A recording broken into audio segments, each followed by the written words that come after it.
자, 무협회 이번에 이제 시험을 보셨는데요.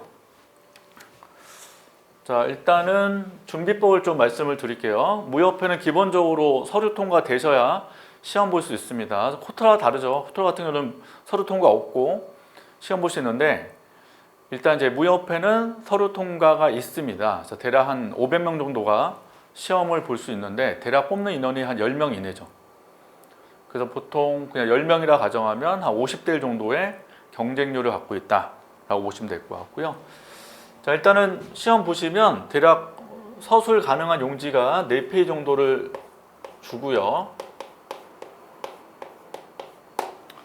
자, 그 중에 이제 1번 문제가 뭐 나왔냐? 관세가 나왔습니다. 관세.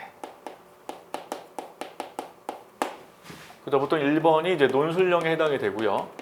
자세한 문제 유형은 저희 사이트에서 올라가 있으니까 한번 확인하시면 될 것 같아요. 관세 관련된 문제가 출제됐으니까 논술형은 대략 몇 페이지 정도 쓰시면 돼요? 2페이지 정도를 써주시면 됩니다. 그래서 요거는 주제가 뭐예요? 경제 쪽 주제겠죠? 그래서 경제주의 관세는 워낙 큰 이슈이기 때문에 최근에, 그래서 미국의 관세 부과에 대한 효과가 출제됐고, 이때 이 효과는 우리나라가 아니라 미국에 미친 효과를 시험에서 물어봤습니다.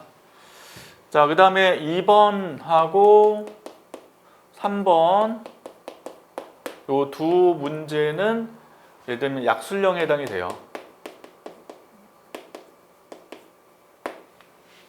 그래서 각각 몇 페이지씩, 한 페이지씩 써주시면 되겠죠. 그 4페이지 정도 분량을 써주시면 되고, 2번 문제가 뭐냐면 최저임금 관련된 주제였습니다. 그래서 유형이 뭐가 되냐면 찬성 견해, 반대 견해를 쓰고 여러분들의 견해를 쓰시오라고 2번에 출제됐고요. 3번은 이제 부동산 투기, 어떤 부동산 또는 가격, 요즘 막 올라가잖아요. 그래서 올라가는 거에 대해서 정부가 개입해야 되냐, 아니면 시장의 자율성을 강조해야 되냐, 이걸 쓰고 역시 여러분들 견해를 쓰시오 라고 나왔습니다. 그래서 요거는 일단 무슨 주제예요? 시사 주제죠.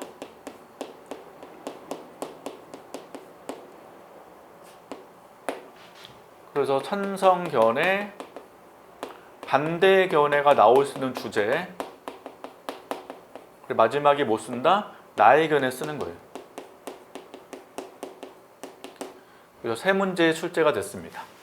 자, 그러면 내년도에 무협회 준비하시는 분들 어떻게 하셔야 돼요? 공부법. 첫 번째, 1번. 경제 시사는 필수예요, 필수. 그래서 경제 시사를 열심히 좀 준비를 하시면 좋겠고, 대략 2페이지 정도 분량을 쓸 수 있게끔 자료를 좀 만들어 주시면 좋을 것 같습니다. 근데 두 번째는 경제 시사 말고 어떤 주제, 시사 주제도 정리를 하셔야 돼요. 그래서 어떻게 정리하자? 찬성, 견해, 반대 견해가 있는 주제 위주로. 약간 이제 논쟁이 있는 거 있잖아요. 논쟁. 논쟁이 있는 주제 위주로 정리를 쭉 해주면 좋고요. 실제로 이제 문제 난이도가 어렵지 않기 때문에 시험 공고 뜬다고 가정했을 때 대략 뭐 1달, 2달 정도만 준비하셔도 충분한 시험 주제들이기 때문에 별로 난이도가 어렵지는 않습니다. 그래서 대략 전체 4페이지 정도를 서술해 주시면 바람직합니다. 그래서 제 개인적으로는 그 무협회만 노린다 이런 분들은 코트라 쪽 준비하는 어떤 이제 강의를 좀 활용을 하고 플러스 시사를 연결해도 좋을 것 같긴 해요.